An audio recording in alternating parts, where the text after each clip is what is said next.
Hello बच्चों, good morning. कैसे हैं आप सब लोग? घर में पढ़ाई हो रही है बराबर आप सभी के? चलिए बच्चों, आज हम बात करेंगे एसएसटी की। कौन से सब्जेक्ट की बात करेंगे बच्चों? एसएसटी या सोशल स्टडीज़।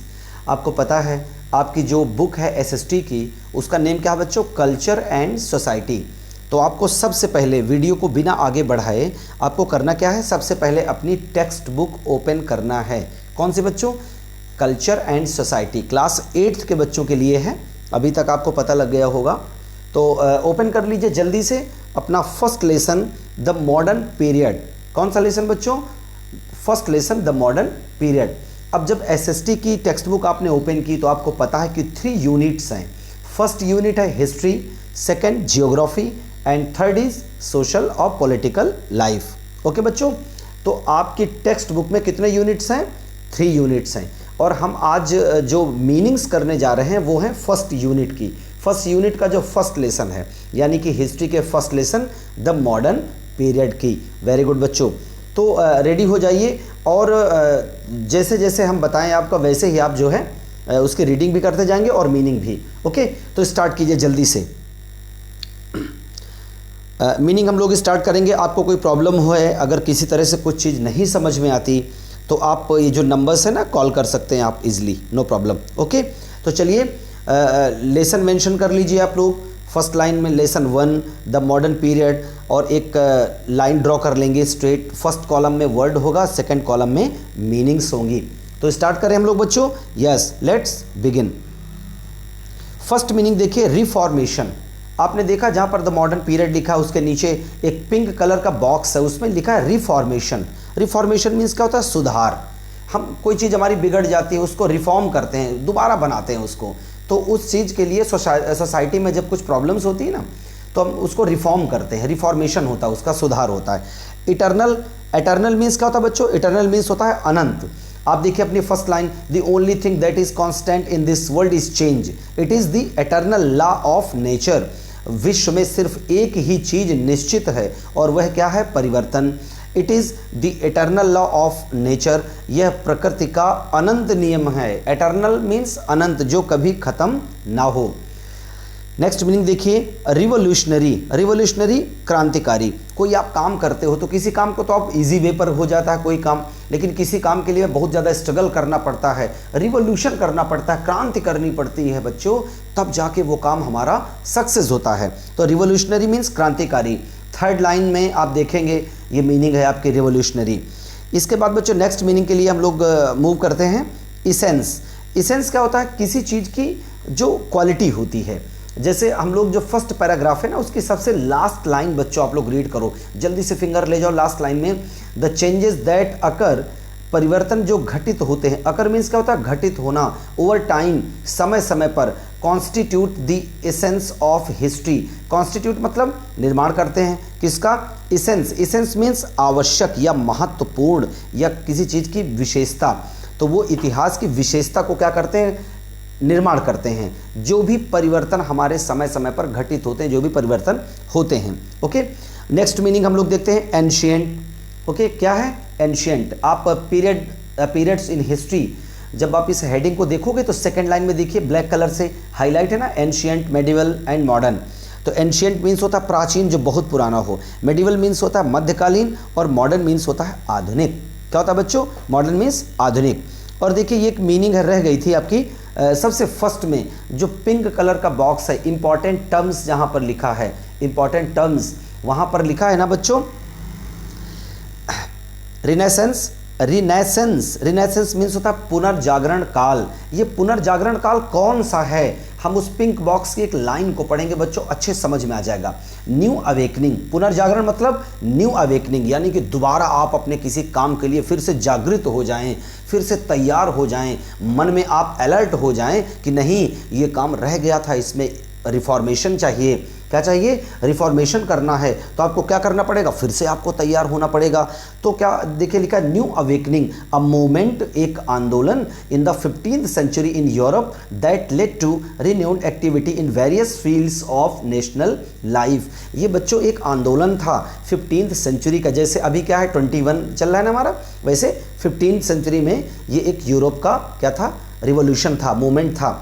और उसने क्या किया, उसने रिन्यू कर दिया, फिर से रिन्यू कर दिया तमाम एक्टिविटी को, हमारे कार्यों को इन वेरियस फील्ड्स। सोसाइटी में बहुत सारी फील्ड्स होती हैं, आप पढ़ाई करते हो उसमें इम्प्रूवमेंट चाहिए, आप ट्रैवलिंग करते हो तो उसमें इम्प्रूवमेंट चाहिए, है ना, आप पानी पीते हो तो उसका जो सोसाइटी में आप रहते हो उसमें इम्प्रूवमेंट चाहिए। तो various fields of national life, जो राष्ट्रीय नेशनल लाइफ है, हमें जिन चीज़ों की ज़रूरत है उनमें बहुत सी चीज़ों में क्या हुआ, इम्प्रूवमेंट हुआ। ओके बच्चों, तो ये मीनिंग्स आपको समझ में आ गई। अब चलिए हम लोग आगे मूव करते हैं, लेकिन टेक्स्ट बुक क्लोज नहीं करना, मीनिंग आपको ये बाद में लिखना है जब मैं आपको अच्छे से पूरा समझा दूं। ओके, देखिए नेक्स्ट मीनिंग।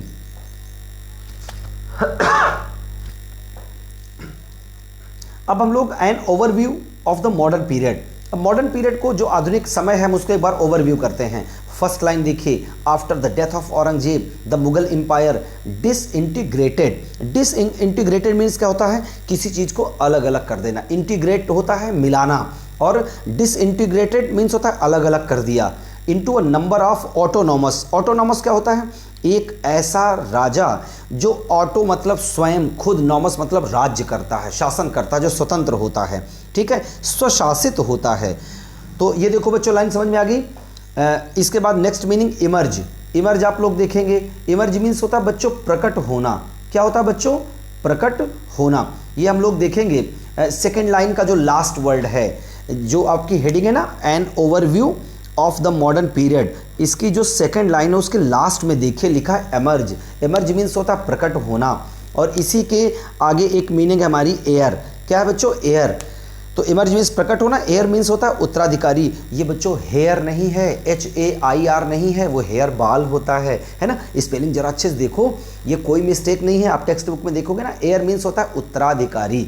ओके, समझ गए। उत्तराधिकारी जानते हैं किसको कहते हैं, जैसे कि हमारे पूर्वज, हमारे दादाजी हमें कुछ छोड़ गए, तो हमारे दादाजी के एयर कौन होंगे, हमारे पापा होंगे, फादर होंगे, और उनके एयर कौन होंगे, उनके एयर उत्तराधिकारी आप होंगे बच्चों। तो उत्तराधिकारी वो होता है जो हमारे जो फोर फादर्स होते हैं, जो पूर्वज होते हैं, उनकी संपत्ति पर जिसका हक होता है वो होता है एयर या उत्तराधिकारी।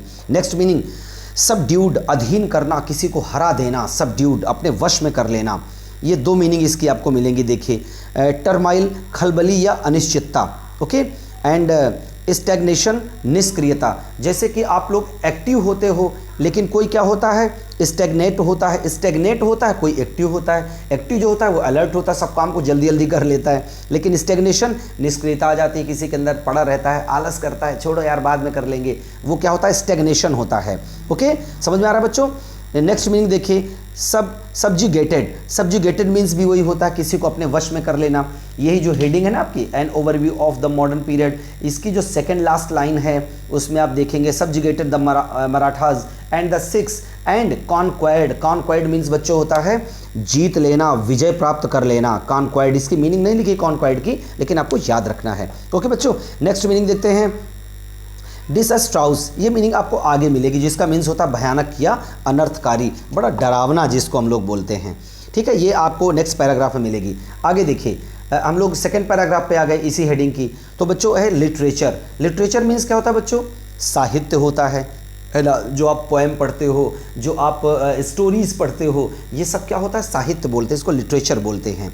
ठीक है, फ्रेटर्निटी बोलते हैं बच्चों भाईचारा, यानी कि जब हम किसी से मिलजुल कर रहते हैं, है ना, मिलजुल कर रहते हैं आप लोग, बंधुत्व या भाईचारा, आपस में मेलजोल बनाए रखना। नेक्स्ट देखिए परवेडिंग, फैलाना या व्याप्त हो, फैलना या व्याप्त हो जाना। जैसे अभी देखते हैं ना कोरोना महामारी, है ना, ये क्या परवेड कर गई है, पूरे विश्व में फैल गई है, व्याप्त हो गई, सर्वत्र हर जगह परवेड कर गई है। ओके, तो परवेडिंग, फैलना या व्याप्त होना। एक्सप्लॉयटेशन, शोषण होता है बच्चों। शोषण क्या होता है, इस वर्ड को आपको समझना है। एक्सप्लॉयटेशन, जैसे कोई गरीब होता है ना, गरीब, वो कोई पुअर मैन है, किसी ऑफिस में गया तो उससे घूस ले लिया, है ना, ब्राइब पैसे ले लिए, ऐंठ लिए, ये उसका शोषण है बच्चों। इसको हम लोग इंग्लिश में बोलते हैं एक्सप्लॉयटेशन, ओके, शोषण।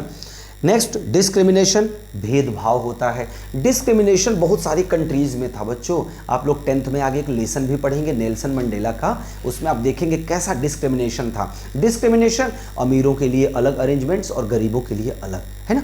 लेकिन अभी क्या अपने इंडिया में डिस्क्रिमिनेशन नहीं है। सभी लोग एक स्कूल में पढ़ सकते हैं, सभी लोग एक बस में ट्रैवल कर सकते हैं, रेलवे में ट्रैवल कर सकते हैं, बट ऐसा पहले नहीं था। पहले डिस्क्रिमिनेशन था, भेदभाव था, अमीरों के लिए अरेंजमेंट्स अलग थे और गरीबों के लिए अलग थे, ओके।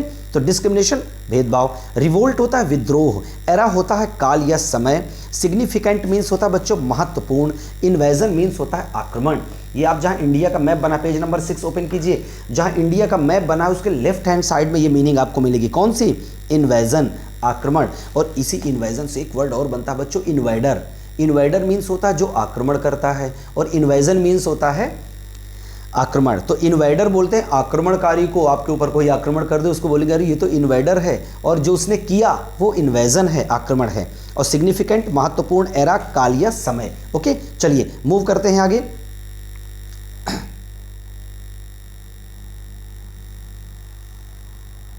तो ये इंपॉर्टेंट मीनिंग्स थी बच्चों आपकी।